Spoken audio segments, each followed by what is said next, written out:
Aslamo anzigira herela ala kan wuli herela amin ambe min ala fe herela ala ko kanye amin afolo na laba ala ka nyamulo amin jamana ala ka lakana amin jamana ala ka kishi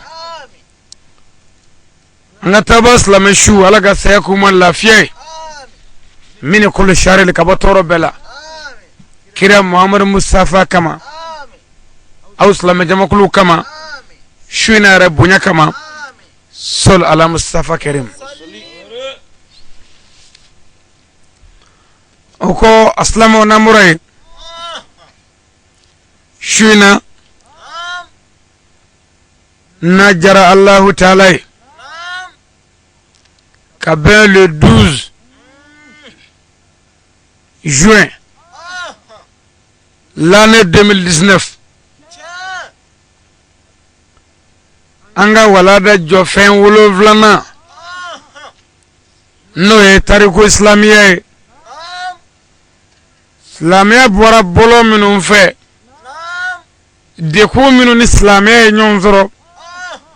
islamiya sekaw ni toro soro sira minunga mbadon ka nyama yaw dinyo makana fogana bla onga bi koroti bo nyama ya nyinina ni anga jofen wolovlana ni alaka jey munye laydu do islamo ma anga jofen woro nana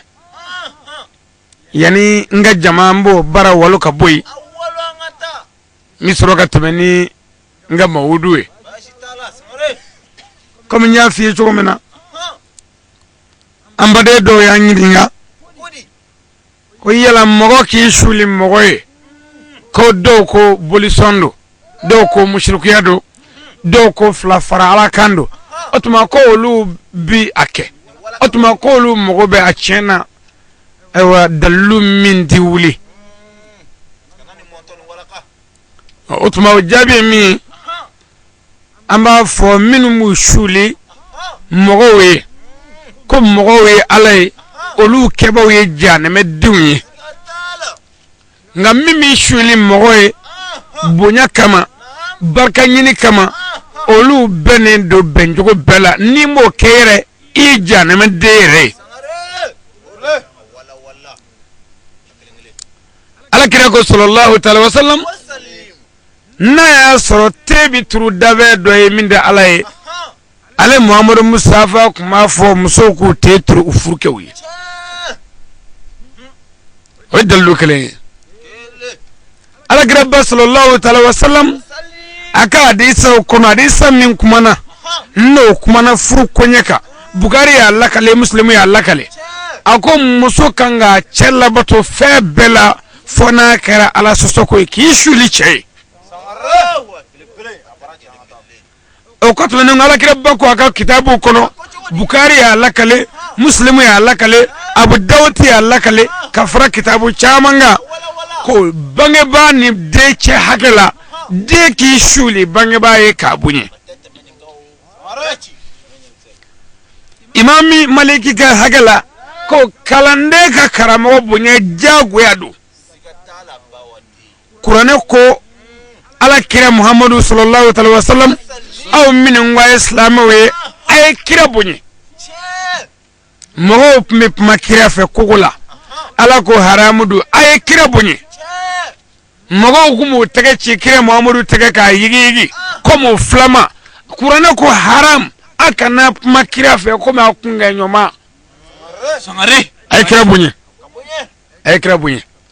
bunye be barka nyini be ni shuli mogoy mfado ni shuli mogoy ay mabado ni shuli mogoy shijedo ani ni mogo bunye ko mogoy alay fenglendo wa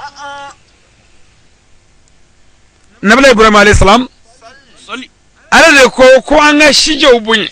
ko hali ni shije nye bolisona abunya kana bunya ko shijema aywa fewara kama de ko shijema min bora la bunya kama jogo ku tabile de ko makoro bunya ame walada min gasisa muawiya ibn abu sufyana akwa de yaziduma ako mogo minu nga koro ye ko sebe olu bonye ku ke ko mi bangabo mogo minu nolu ka koro ye doni olu ki koro ni balmo we mogo minu mi dugu olu ki dewi aba jando buyana wallahi mama tima bonya malangolo do wallahi memma ni ndere tsega ma babonye sabu amabo yorola nga ma ba de tsega ma dogoya sabu amabo yorola aya shuli abage boye aya shuli akramo we aya shuli kala no aya shuli nyonye wallahi ma bati yanga fiu kama mafu ay ma babi shuli kama badefu o chendre aya yere dogoya wallahi ni yere dogala bi bunyi samare ay mo bunye bunya bi yoro la alaka manmaya be ngani bunya bora yoro fudu wallahi bukari ba Allah kala dodo sahaba nafiki do we kira sokobe kase sokobe la mingale ara kosobe wiya nyini nga islamia question do la kana bo islamia kono kado moya kono kabo moya kono kado bagaya kono kabo kono kado sokobe le kono mi dalu jokira la o kira mina mama mustafa wala ki ya ko islamo akana ga kire nyini nga do la minu ni dinati fangleve note abaga dine foli gele am gobul tumami ni ala kire ni fo sahaba we ni mbela nafu ya nyini kubu wobla kire la fo kire dibina do muhammad wallahi disi ko shi agonne muhammad mustafa ne ala ga kire folo ne kire la bay bislamia do mi adama de do ay nyini nga ma beja bay sangare parachi obela nafiki nunu ye kire nyini nga kata toro o kira mi nga dona nafo ko ya rasulu ne fege nyini nga o kira ko nam chego kira ma yela ne wolo fa e joni ibo togodoa ne wolo fa ni dine ko pumay ni lara ko pumay ni islamia ko pumay o ma kira ko o e fa e nyom ko dende wallahi ebi karsaga du kono dendi billahi amma ko pumay mina o de flakoy no bukari de kota wallahi o kira mi ngani mo tan yoronina o kira mi ngani kira ba fugo sedna maro antal faruq umar nane kimere ko turu duguma ala kiranye umar ya kimere turu dugula ala kirayi ni mami ngo ni shuli mo ye kafiriyara amma umar ye kafiriya kewa o ni masaga fo umar ye shuli minyana o ala kirade aya shuli mi o ala kirade ya ala kirayi umar ye filila ka to ya maniya ye kira to yi ja filitewo umar ye kimere turu dugula ki buluda akko ko ya rasul ya fauma mohode banchala minu ma nyini ki libunga wallahi honte kira buluba ko nyafara e kawli me nimbela ko ki shuli mo ko haramudo ko mi mate shuli oluwi mo tu bolo minga nga shuli ode manga kunwe ni shuli libisika ke alabatoy abma mo bisake do mobile fitini ngono ni mi shuliya mercedes ni bi do ko na ti kun le shuliya me ala do ha ibi do munga ma imago kama o de shuli do ni tara nyegena ngi bisi kabne dala ala ko do ha ala ko do o blare yala onu muso obu jo ha kabo yoro la ibado ko galodo adama de bi shuli mago nyini kama mo bi shuli barka nyini kama mo bi shuli barka nyini kama iti kulo dale mo bi shuli barka nyini kama nga mo ti shuli abara ifaye ko nya bunya ko alado opma ani nyolni boss jelape ka fo mo bi shuli mo e barka nyini kama nga mo ti shuli mo e ko alado na moray shuna yoroni dobe yananga tamu fode yoroni ngagele nebi ndogonuma nebi ngoroma nebi ndewma ako yoro name demisahum demisay chenyi wallahi chendo nga demisay kono kodo a olu ta chena mai kodo bi demisay kono demisay ngango olu do boala mo be yoro ningele na sisa ni mami jela ba ko laje ka television laje ka atowedi a internet laje ka atowedi a youtube na facebook laje ka image laje ka photo laje aslamu abi sinyi do e futula shuna ne tamando be o bara chika dima koro mimbola ani nyemi mola ibaye ni jeni min jora futula ibo jole ka bolo wonne flaketa ka korotata aslamu ayni lame la hara do ni na ubita sigi ala nyakora misigi folunga bolo wonne fla iba korotale futudola nyebala nuta do kaname ma nyefuyi barachi slamo kasro kila muamuru mabange nimike jiye kono bulongon ni fla korotali kasro muamuru mustafa mabange nimike kasro nabila isa mabange nimike ni yera mogo folo minu na jiye kono ode nasarawe nasara minu nanani niye olu ka aslu kunye boli sonde nabla isare nana kabinu tubi ka boli sola bara wara foy kunu la jo songo no boli soin olu ka o boli sona dama pour que olu ka sega nyondo ambe jane me de anga sega nyon shido olu ka foli de kunye bolon ne fla korotali nu be nyon fo jane me de fla nu be nyon fo nu bena jane me de fla bi blokerza abora de so muga foto mu na de wara de do ka me nyomulu o fu be jane me de tabati koti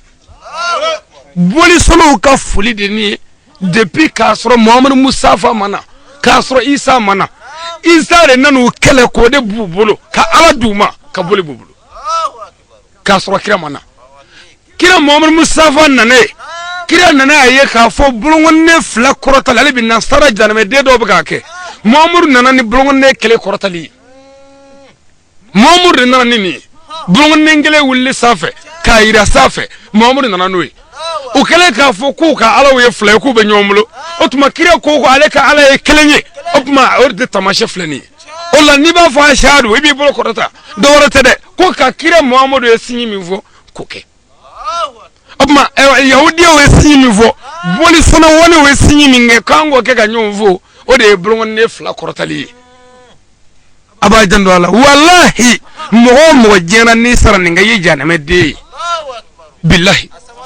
haramu do atibe ni mamin dado itado ni ya do kofe ni ya fla korota le dro ma kunu do wallahi akorota shaytan bi dugo kiye ka ajandila akorota ala ka daga bika billahi sabu ala kiya ko sallallahu alaihi wasallam ni mogo minye groupe minganu jena ya inolu bi faranyo ngalla hara abita fanglebe naw ya ngano aw ya ga baro blaka nasiki ka ba name abma go la hara do ko no be ka ambe bita fanglebe ni mamnu ngogo tuma boliso nye che kanga boliso fulike na fona jara ko ga nyove opma la hara do anu be bita fanglebe demison ay demisa ke ngaya da hakala haka be ko la wallahi ay ta tasrawfe na be ko kay ko nyini o cendre an de bu manga me ko fopati zero am nyomulu am chugodi ko be bamako che 00 ay pajme me okaledo wala don mbe uga kawi ne ma fo nga kan mbe buala sabu ko be bamako tere ko be jena o ko be jena de ko be lahara wallahi ko be lahara o cendre madola fatuko bisaga yelega koy na ko be de wa am nyomulu o wulbale dre boli sono be nyomulu janame de o nyomulu wa am bane muminu be nyomulu fo lahara ka jo aba jando Allah opma nato don ni yoro ni barawolule ala kame swaba ma amin kana nyina ne anga islamiya targo islamiya ajo fen wulovla nado ni ala ya wati no yama dongo do nami bamakoya insha Allah rabbi anya bla yoro min ambatay ama zezena doni targo islamiya toka shido feminun demena oluka shido islamiya bora bolo minuve o bolo ngado islamiya nana nasra minuve o nasra okado ya rabbi ala kame swabama kira bunya kama sallallahu rasul namurai a'udhu billahi minash shaitani rajim bismillahir rahmanir rahim اللهم صل على سيدنا محمد أداد ما في علم الله صلاة دائمة بالدوام من ملك الله أمي صلي على كراكا نوي محمد المصطفى محمد من جوكو كاين بي أكفز بي داني بلا في بلا على الإطلاق على كراكو كدي على يني بي أكفز بي أكبو بي أنيسو كدي بي أجوكو كاين بي محمد كاين بي على محمد دي كرنغري دين من درما وتو إسلامية نو كرا مغو بهر سورة جمانا باللافيا والله نودي تقو بيانا نباري أمي جلامي نغنا جيا كنا يا ويودي مسلمية تقو بيانا ني إسلامية باري أمي مني يانوا إسلامية تقو بيانا ني إسلامية باري أمي ولدا يملا يرمينا تمامنا معاوية ابن أبو سفيان كمي نافيه تقومنا ale de ye masake folo kira ka sambi saba dafale ko ale kara nyama folo atuma mini bana gele ya mine no esa bana atuma ya denge wele no Yazid ibn Muawiya tay atuma ayo wele kangare munu ma fe kira somgo ko ni ahlul bayt kula sayyidina Husaini kula ani asanu deunga kula aya befo adenge olu be bane ko ladile kan bale denge ko fama nyiga puma me wane ala sona min seko ke ka pmaina malama ke yuklo majo ibna koynye fe mina laba fe mina ibna shido tuma min no karasa ko yorobe Muawiyata ayi bulongon flato wari kinimulo churo numamulo kono walma kanyumamulo churo kinimulo kono abina sigara damne aha sigara banyo sigara banyo dara sabana laba ka gele febe Allah يساملك من ده الله ساملك ماي أنا تعدوني فلوده يفينيا نعم نقولنا نيه أتوادي Muawiyata فاقب موي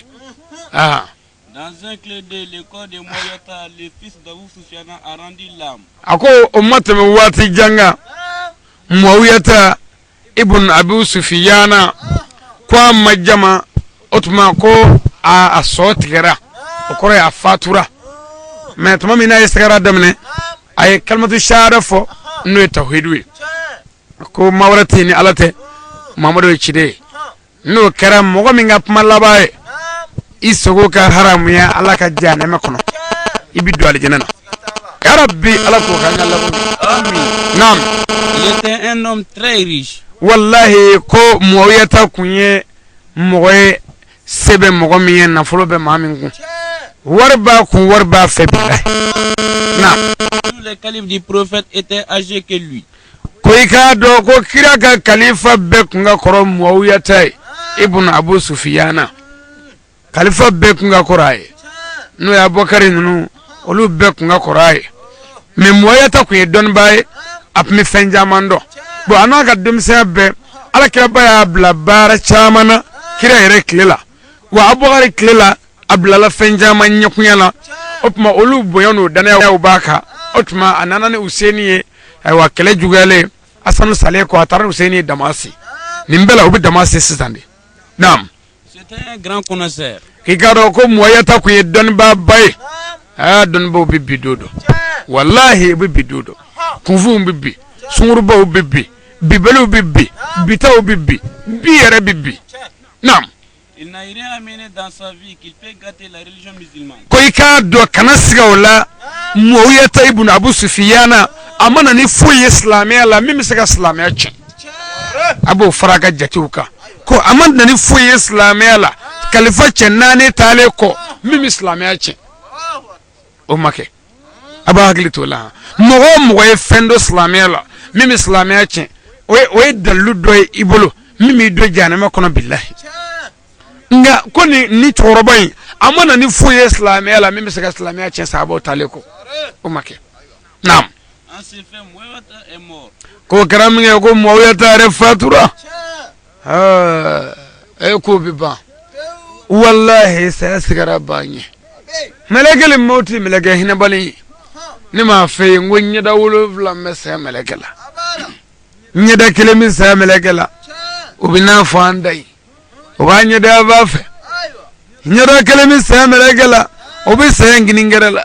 nyada kelemi samelegala oba numangerela nyada kelemi samelegala obi sayasindege konnana nyada kelemi samelegala obi sayatona nyada warabe samelegala obi say kundege konnana ndo ya dunisikiroi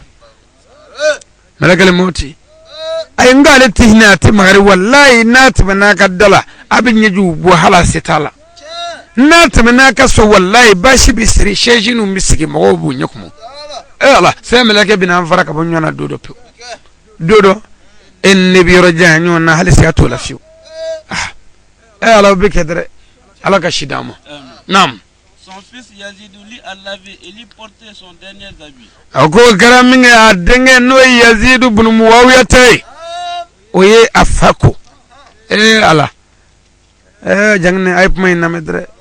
Muawiya ta afatule adenge Yazid oya fashuku. Aba jandola. Ala akana fashu to aywa ay mo nogolo mbulu. Akana mo woro nyini kana fashuku.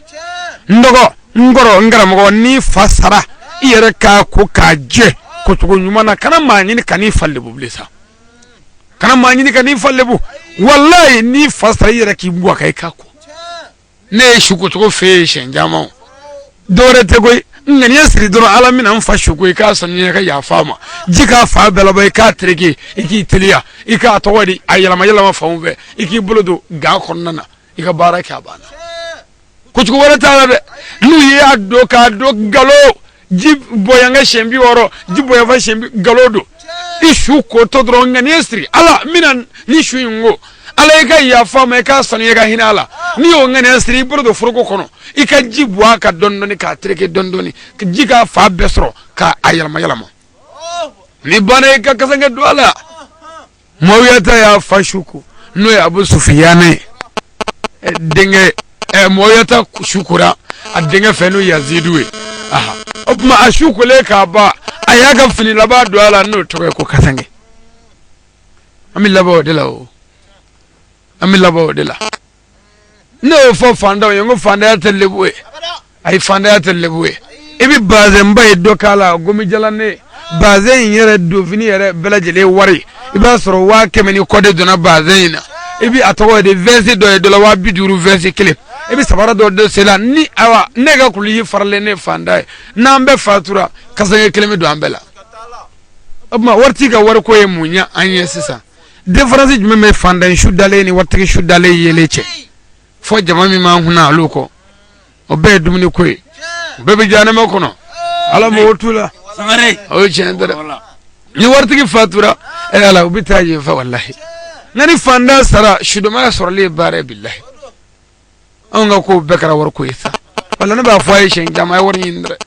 na ma war nyini mona biddu ana biddu awla wallahi aya nyini seni bulula wari aya wari nyini kuma tisa ma aya halalaw de nyini amma ko be halalaw de la note wallahi mona biddu ana sisa anga bafulu murutira sisa amma ko be mina be ba don ngake ko soro lala anya trege kaka chuko dola ka siri ami barakallahu chukula mena asrlan doke mega ato do be fedo la ko fedo boku nyangmo ko doke koni men yam blokere dre wa man de bro chukula asebe mun yelu mo tana fenda on go fana ba fe o ma fonga fenyini no tammi sege ngare ami fenyini ya rabbi ala ka fendo wani mogo bande me ala ka dinena ala kana gelya ke ki suro je kono fiu ala kana gelya ke ki suro lahara nyani ala fe fana aw munu zigi me nabe barola sebe ala miye ala awa sekon ndawnya setigi ala de ala amiga dinefe ala amigi gadine de nanze ala amiga ngulmo ni qur'ane ala ande me kan wuli kan jona ni febe ala ko kanye shuna rabunya kama selinjini ngalo nyira kama sallallahu mustafa nam. Il a fait son entraînement comme il fallait. Ako wallahi Yazidu ye afaka janaja ke ina foslam ya ba nyini chugumina aya fashu ko kaje ka shusili ni jamai kata shudu ala kira ko nyore ina sallallahu ta'ala wa sallam ako ni silamɛ fatura ko ni mumini i tiɲɛtigi ma bina ni jora su o su ka silamɛya kadiri kɔnɔ k'u b'a su seli ko fɔ ala ka yafa o su masina i ma dɔw ko 60 dɔw ko 40 ala mɛ o t'anw ka jamakulu in koyi wallahi i bɛ mɔgɔw joli a ka ca maa ba tan ye su kelen kan nka mɔgɔ min yɛrɛ bɛ su hinɛ ni ala ni kira ni maaya ɲuman ni silamɛya kama o maa ka dɔgɔ ɲinan mɛ n ka muso fɔlɔ ba don wala n ka muso fɔlɔ fa don o tuma n n'a mɛ janaja ni ma nana fɔ n tɛ maa ɲɛnama ye a bɛ defu bila n ka furu la o n'a mɛ su kama nin n'a mɛ ne ka da n'a ka da bɔ mɛ ka bila ɲɔgɔn na n'a fɔra ko ale fatura ni ma y'a kɛnɛ kan o tuma a na fɔ ko n tɛ maa ɲɛnama ye i tɔn ka n denkɛ na nin n'a mɛ a ye mobili kɔrɔnin san ka d'o ma saya dɔ la o tuma n'o o y'an ka kana kɛnɛ in kan a na fɔ ko a y'a janfa o y'a dɔ ye ya butigitigi fana ye butigi da kɛrɛ jigin ko n bɛ taa su don ka na sisan a bɛ ka seli su kan f'u bɛ mɔnturu lajɛ ko ɲankuma ɛri sera ka ban o n'a man tɛla waati kɔrɔlen don o mɔgɔ bɛ su ko la i bɛ mɔgɔ ba tan jɔlen su kelen kun na min jɔ mɛ ni su hinɛ ni k'a ɲini ala fɛ ala ka hinɛ ala yɛrɛ ye o cayalen ye maa 5 ye kabako tɛ nin Muawiyata a fatulen denkɛ Yazidu ni jamakulu y'a su seli mi wele bila nin yɔrɔ in na karamɔgɔ a kana seli nafiki su kan a kana seli kafiri su kan haramu do billahi a ti bɛɛ dɛ a ti bɛɛ haramu do anw fɛ Mali in kɔnɔ yan sulankolon ni sujugu ni kafiri su y'o dɔn fantan su ayi hali ni ala ye ala kira bila ka na diɲɛ kɔnɔ bi n'a ma wari d'a ma u b'a gɛn gabakuru ni fɛn bɛɛ ye Madina a tɔgɔ ye de Taifakaw ye min kɛ kira la ni kira nana bi a fantana ma a ti to ya fiyewu ayi a ti ɲɛ sɔrɔ ko la ya wallahi mɛ Muhamadu y'a tile kɛ nin diɲɛ in kɔnɔ yan Sayyidina Ali y'o tile kɛ fantanya la yan mɛ bi fantanya ti valeur la jamana o jamana ɲinana fantanw ala ka jamana balawu b'a ka jamana ka billahi an b'o yɔrɔ la bi fantanya kɛra fugariya ye fantanya kɛra dangadenya ye waritigiya kɛra dugadenya ye waritigiya kɛra maabaya ye waritigiya kɛra maaɲumanya ye a sawa kɛla maaɲumanya ni waritigiya tɛ fan kelen fɛ wari ko ye garisɛgɛ ko de ye ni ala ye garisɛgɛ ka min d'i ma i b'o minɛ ni ala ye min jɛn la don min hinɛ o la wallahi don dɔ a bɛ taa ye wallahi wari bɛ voyager bi a b'e kun ala yana ka bili kun a kun bɛ dɔ kun n k'o de jɛn'a la ala y'a d'e ma a bɛ n'i jɛn la don dɔ wallahi naam les gens viennent faire leurs condoléances à Yazidou a ko jamakulu bina kuma bɛɛ lajɛlen la ka na foli ni bonyamasegin ni waleɲuman dɔn ani taasibilaw kɛ Yazidu la sangafo la sangafo ko in sangafo sigili sira dɔ ka haramu don sira dɔ ka a bɛ bɛn maa ba fatulen min sigi bɛ silamɛya seji kan mɔgɔ wɛrɛ tɛ yen bilen denkɛ in de ye ɲɛmaa ye o tuma ni fa sara ni denkɛ min sigi ka sanga kɛ baara bɛ tiɲɛ o ye diyagoya ye mɛ n dɔgɔ n bɛ fɛn min f'i ye ni aw fa sara walima ni aw ba sara wuli ka taa baara kɛ talahi ka baara dabila k'i sigi ko sagafo mɔgɔw bɛna sagafo la minnu bɛna olu tɛ baara la u bɛna i ka kini dun ka i ka to dun k'a ban pewu k'i bila kɔngɔ na i tɛ su sɔrɔ bilen bilahi u ka dugawu di minɛ yɛrɛ da tugu i ka t'i ka baara la wallahi a bɛ dugawu kɛ ɲɔgɔn ye de mɔgɔ b'i sigi sagafo la saga min ni mɔgɔ wɛrɛ t'a kɔ bilen wa kow kun b'a ni maaw cɛ kow ɲagaminen bi sɔrɔ ani dɔw cɛ kow bi sɔrɔ ani dɔw cɛ maa wɛrɛ tɛ se k'o dilan n'a tɛ walima n'a den tɛ n'o tora i b'i sigi dɔɔnin ka mɔgɔw kɔnɔ mɛ k'a kɛ n ti bɔ i ka so bilen gɛrɛndenw bɛna gɛrɛ tigɛ ka tɛmi ka boisson min k'i ka wari bɛɛ dun k'a ban ka sɔrɔ k'o kɔ don a tila bɛɛ dumuniden ye naam il ne faisait rien jusqu'à des jours a ko Muawiyata fatulen a denkɛ Yazidu ma foyi kɛ fɔ tile damadɔ a ye waati kɛ sanga kɛ k'i sigi naam un moment passé a ko waati tɛmɛnen sa Yazidou a enlevé son boubou de condoléances wallahi ko Yazidu ye dusukasi faniw bɔ a kana ka sangafo faniw bɔ a kana ka janaja faniw bɔ a kana setigi kun y'a fa ye den yɛrɛ fɛn caman bɛ fa tɔgɔ la a b'i tile k'a la a ti ban o tuma k'i parili ba la ka bɛn ni fa ka fatuli ye dɔnnibaw tɛ sɔn o ma o tuma a kɛmɛ ka finikoloni minnu don mɔgɔw nɔfɛ mɔgɔw bɛna foli la o tuma k'a ye olu fani ninnu bɔ sa ka a ko k'a jɛ Il a cherché et porté les boubous de la joie. a ko k'a ye nisɔndiya fani don a kan na n'o ye ɲagari fani ye a bɛ fɔ ka ɲinɛ fa su kɔ sa ka baaraw daminɛ kɔni a b'a janto o la o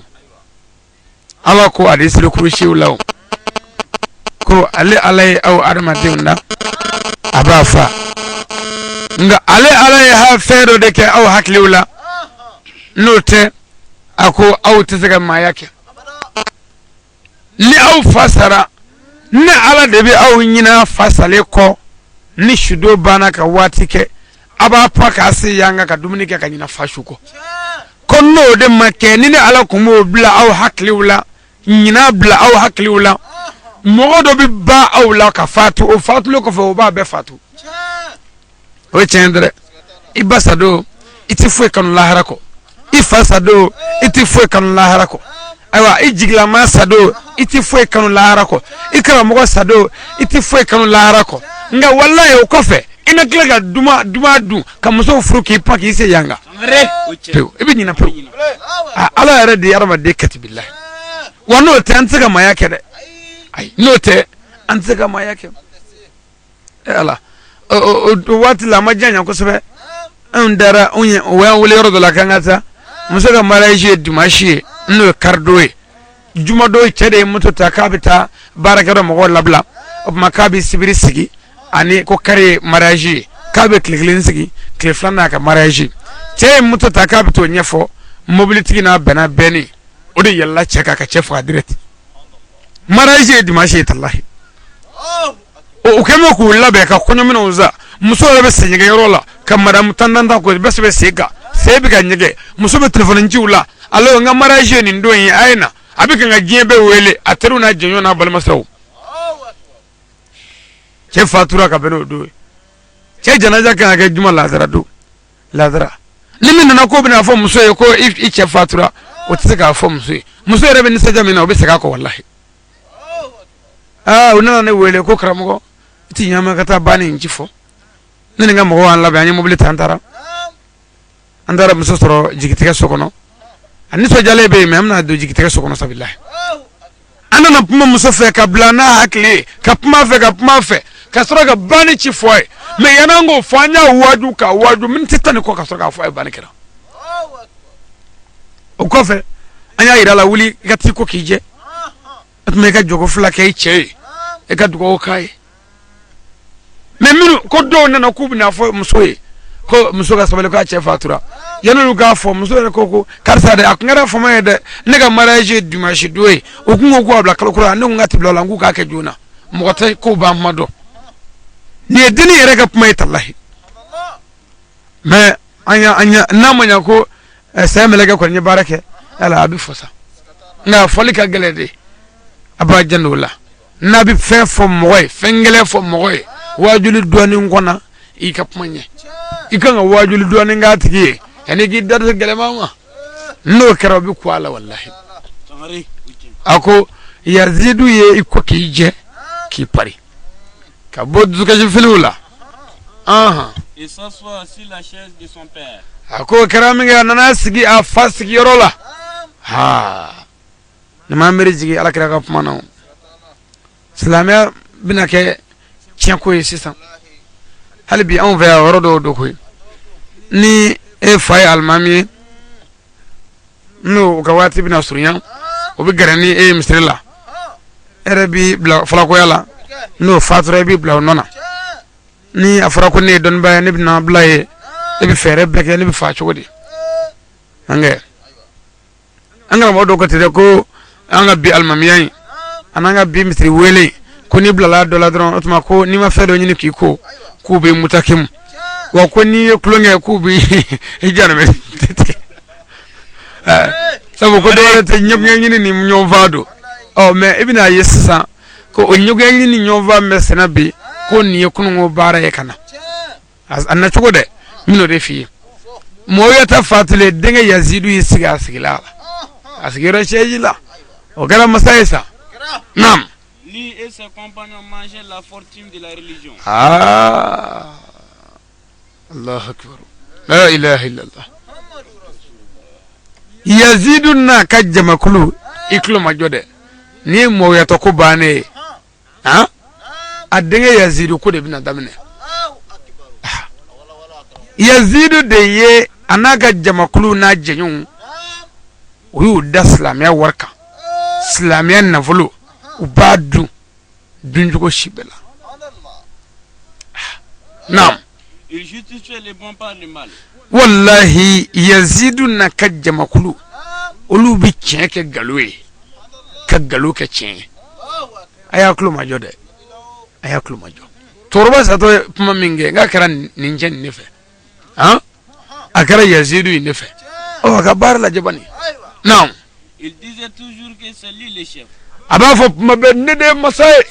ne de ye aw ɲɛmaa ye ne de ye silamɛya masa ye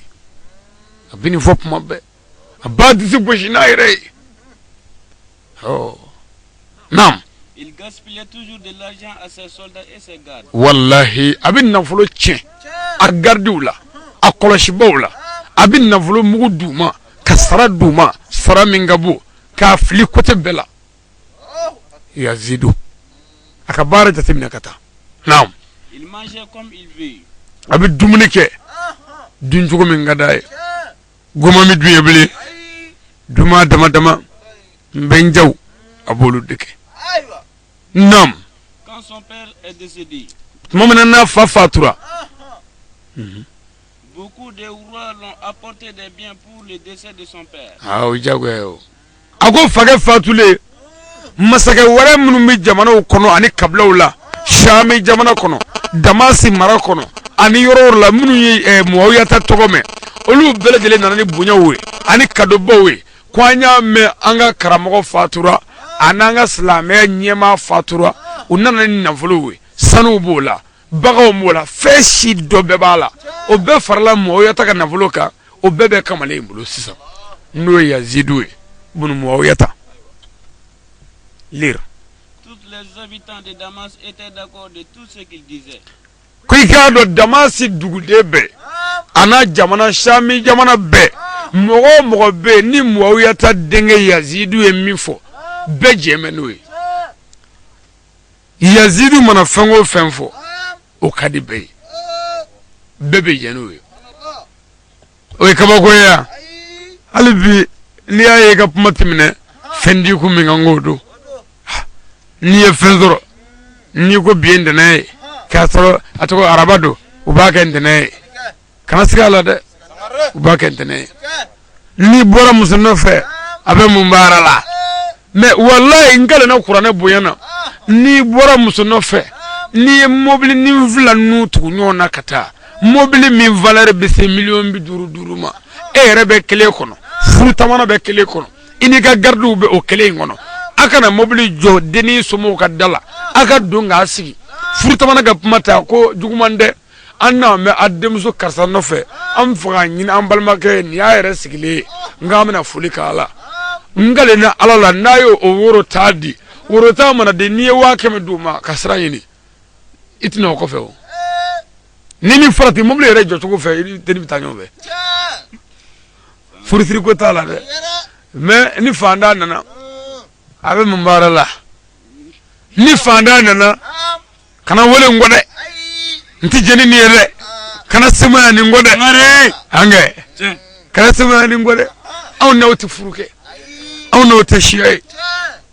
furta nga duguna ga duguche aw ga shiya na nga shiya ti furu ne ka bokwe nimbe fanda yayi ijota la de fanda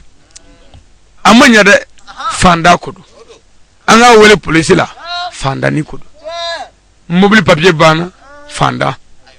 ni police flive pre ko vieti date banedo ijigina yewa mo na me yikodo abi vieti date to robe ni fejeni na go pre ki fejeni sharia iblo kurda ko watanda ta kono abi febi bla robe kabo yoro la wartigi sagodi be kef ay warñin ne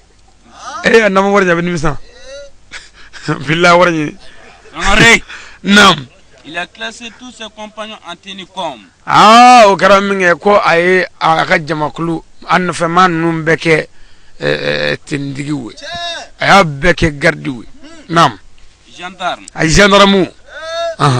polisu colonel, ani colonelu commandant, ani commandant baw etc. ona nyona aya anfema beko worben hu ngrefe mo ne eke police kaninga gendarme nyininge doyen nyininge commandant kaninge gardien ka beble ka posla abina bara min namne iklu majo Il faisait des grandes invitations. abituga mo wele ka invitation bawke ka kudma mo labe mabbe ni ala sona sibirido an ala sona me kene ba ngai obita o kene baka ka kubo ke abi kubo chi wor chengobo abul de kata Il mangeait des repas délicieux. abi navolo ke ka dumuni dumonza dumuni dagalon anga gorobina dumunu koni minu mi ma nugo koni hal nu mi bunyo bi nugo wallahi o chendre duma hal na mi bunyo abi nugo imo vevene am fata ledo do wara ta ko baro ko ngale na ala bunyana na ya faka hagli la fiya do na mi bota wallahi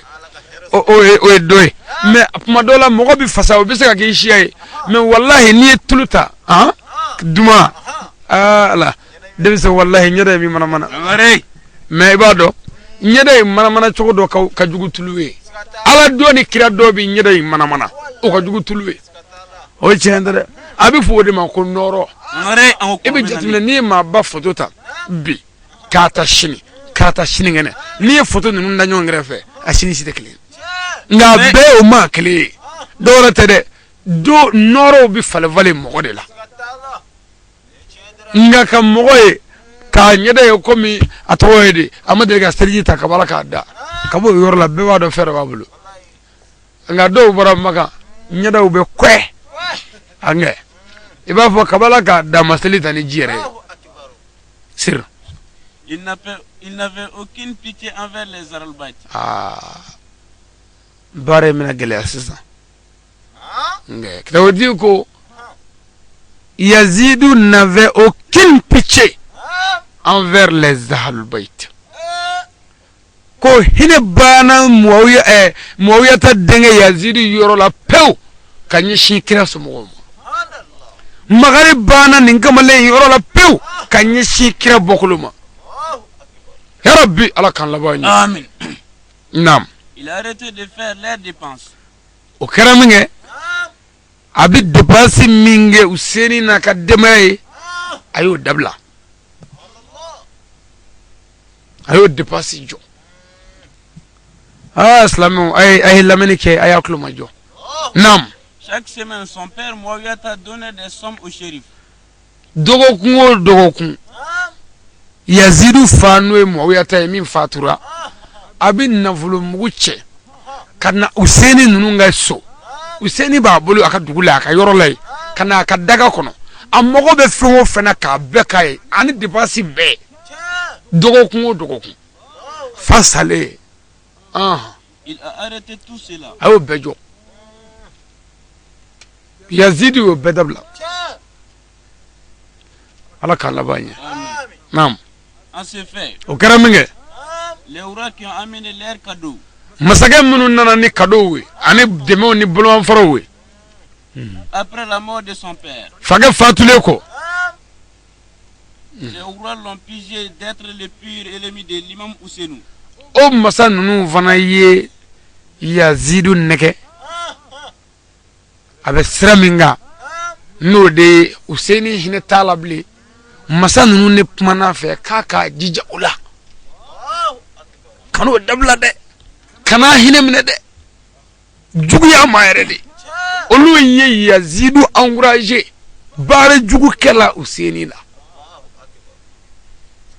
non Yazidou a complètement oublié les conseils de son père. o jagwe ko Yazidu nyina nam fam wo ya taka pumako ladri kaminu ni kangarda kaminu ngira ka bekera zero zero jume zero mime nume anvafe zero fly zero mime sebeni ni kiniche o zero te zero bashi bay me zero mime numafe ati fuede ni zero do be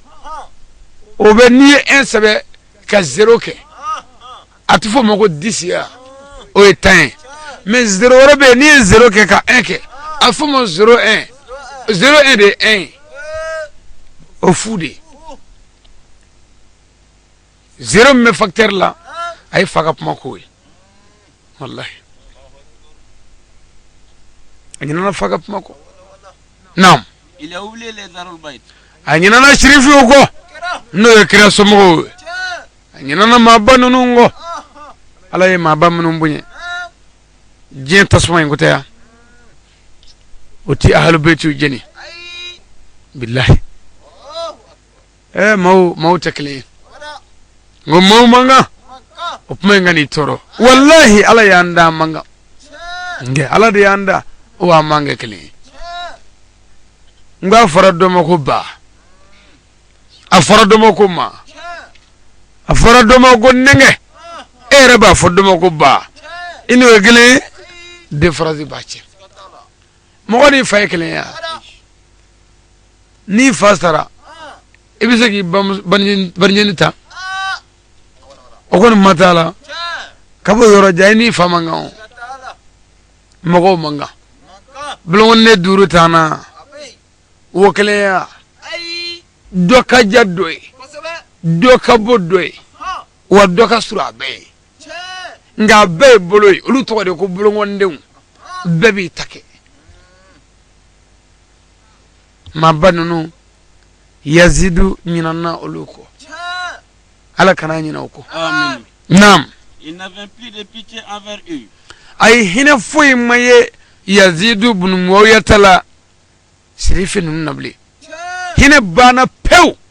a yɔrɔ naam Tout être qui disait la valeur de l'imam Hussein devant lui, mɔgɔ o mɔgɔ bɛna jɔ Yazidu ɲɛfɛ k'i bi Useni bonya fɔ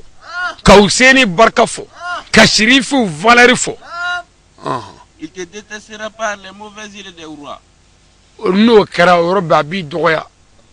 ni masakɛ jugu ninnu ka hakililaw ye a b'i lagosi k'i kogoya ye k'i yɔrɔ janya la wa n'i ma fara a b'i latunu asilamɛw ni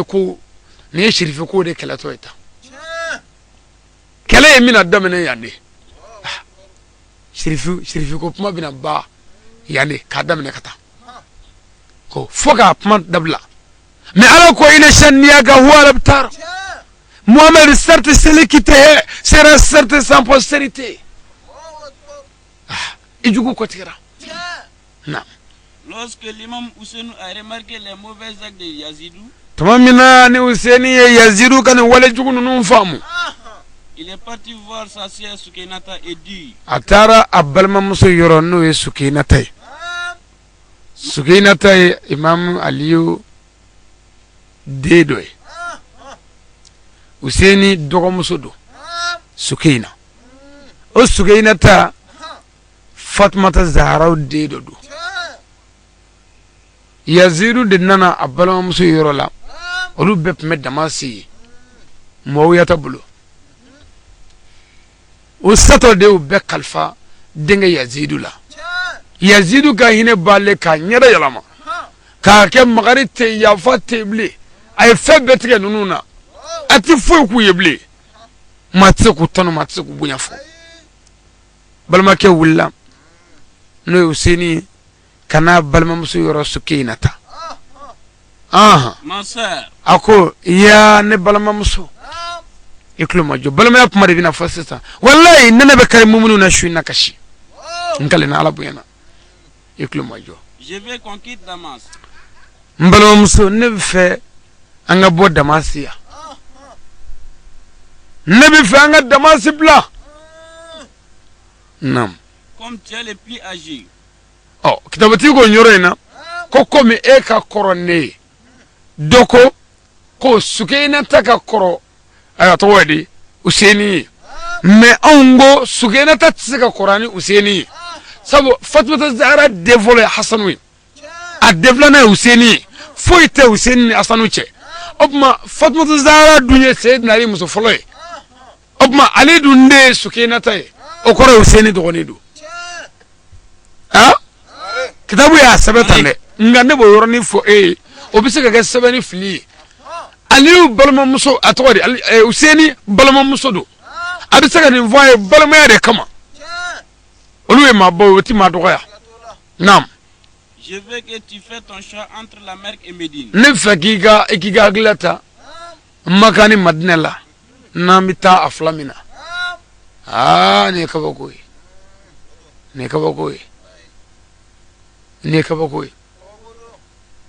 cede buwara nu ye makani madine ku tege mine kaba madine ube ka toto makele hage kan nanu ye damasi kanu lado ale sato ka o kalifa adela de nana nyungu ndamne o karamenge useni ko nami sagi makan wal madine hagla mila sukina ufo nam l'imam Hussein a raconté tous les mauvais actes de Yazid à sa grand-sœur Soukainata. Aha. Ako Hussein fait mbella kale abalomso Yazid ka dazago anaka galundige anaka kunyamina ka kufreke anaka ate ahlubetu fe Hussein ya befo abalomso no Soukaina. Que Yazid n'a plus pitié envers de lui, envers eux. Envers nous. Akoy kado Yaziru tanfable ahine talable amagari talable banga boya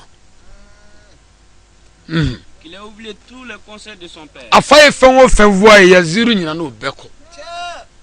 Soukaina nam il a dit à sa sœur Soukainata akoy abalamuso Soukainata ma à vrai dire nous n'avons plus de place ici ikado chere mi mbalamuso de nafade tana abli tokun tana abli nafa foi tana abli afana nananye karan lado fasta to ya ayira ala kaka mine kanya fasta le ko fe bar no na sai mo ya ay here betkana ka fe betkana ando ko tsaka fobli arabi wosona ko al islamia nyama ko mashita foi gien ko na le tabli abi nga chenege chukubla ka islamia kiru tura kunga amanzigi chukulu la nafa tana abli mbalamso Soukainata lui répond. Soukainata ya balmake jabe yorola. Mon frère, avant de partir, je veux qu'on les remercie. Allah. Mon mangasa. Soukainata ko ya balmake. Obma yananga ta nebi fe anga bonya masegi ani wala nyundo ni barkada nyeshi Yaziduma. Mo ti mo barkada janame dedu wallahi. Atorole dude. Me akoy yananga ta malmake nebi fe anga Yazidu foka barkada ka wala nyundo sabu dodo temena akana nyina nyumongo ni mogoye nyuma ngelengiye ka juguma batange ya fa ka juguma ko ka nyuma lakali iko mine e ka mine nuwe sangare uche akana nyina nyuma ko Soukainata ko ne balmake nebi fe anga ta bonyama segini barkada kai. Non. Je veux aussi que tu parles avec lui pour chercher la route. Wa mi fe fana nangelo bela. Neti fanga ta bada ne matisiga koroka stranyini. Allah. Nundi ma doga wallahi. Kado atanve. Kado atalafe. Atakirafe. Atafafe. Ay islamia janva kakla kabuye. Oh.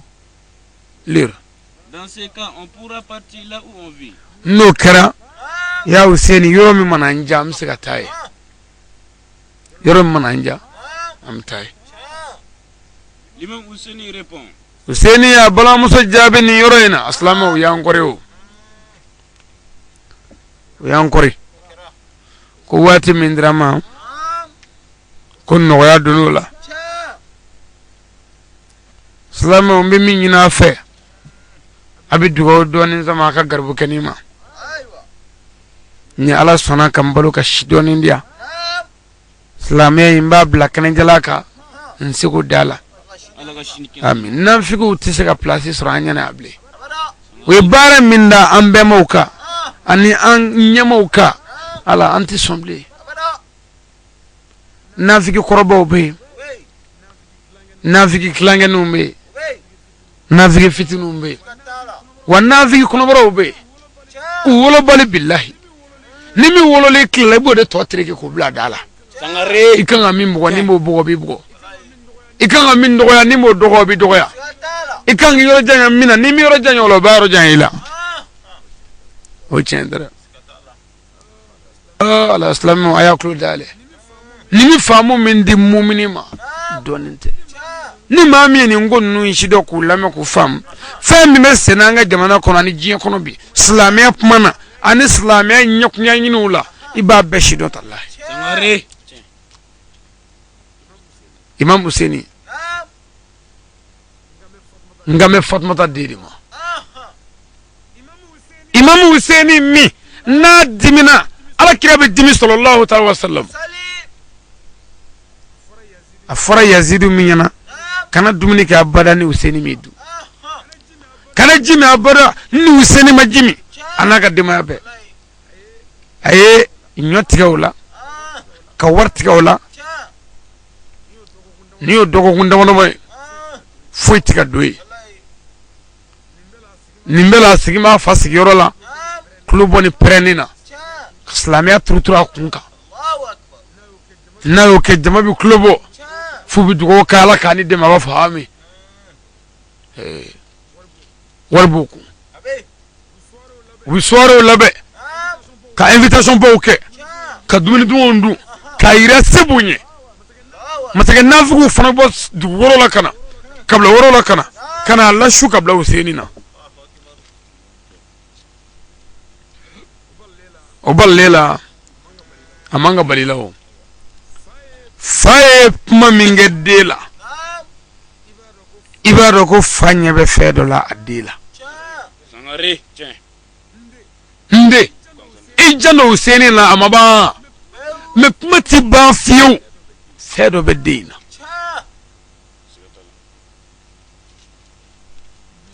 ibi yagle toala kasoro de mbama furu femme deina ni walada bibba kachati labala bitende de ni yara tarku labaya ni yagle torala mo nyefo ay Sangare. kasoro de abamuso mafuru femme medeina mbo nyefi ni gazwa laba ni kachati tade sadir tarku yere bando pew mi yazidu ba kasoro mafuru yazidu ko be niveau mina ani chugo mino ani min forala mbufi Sangare. yazidu bunu moyata Abu Sufyan mode ode flaka bara jugu damne ate son fio ani Husseini ka nyonye ble kasro bebe yorokle o keme dubba ba bulu fabe du nunu yoro kasru nyona Husseini be paraji mina ana be paraji mina klente garde nunu nta kunye porque akasika koloshi akalla kana nako abe chene mingolu ka koloshi o chenena nako ateminge fanu ka sika koloshi o kanake wana ko mogome active mogome naka nyonye kasika puma aba afoko ndife ninga nyonye nimbeke kuye contre Husseini Slamba mafuyi fulo Yazid bin Barat min ahlu baytuka abina bare min sayyidina Husseini ka abina bare min balmauka ka dam ne shuna lasa fuka ta kashati mbani ma ahera ka dogode hero ba ko ngu ka dogode kabi bara damina na me fini jemana Allah sanana nyo to sheikh na ala ya me fini fi madu inshallah azra fi mo roma zun vora nyongo mi fani fi madu kasheti min labani fani blema de ngana inshallah rabbi mo ni ala fi adamne do nyu mi bo fena am yoro mina sisa diskun gam ne do akarena fo antiable gam ya de opman no kera ami fimado ami bitem la ya ka do ke nyonye islamia chi ala ka deme na figu ala ku bi ala kana ngen na figi ala kana zri mogola ala kan zanyere koro ala kan zanyere la kira bunya kama manyumon kama sherifu kama sallallahu rasulu haza assalamu alaikum wa rahmatullahi ta'ala wa barakatuh.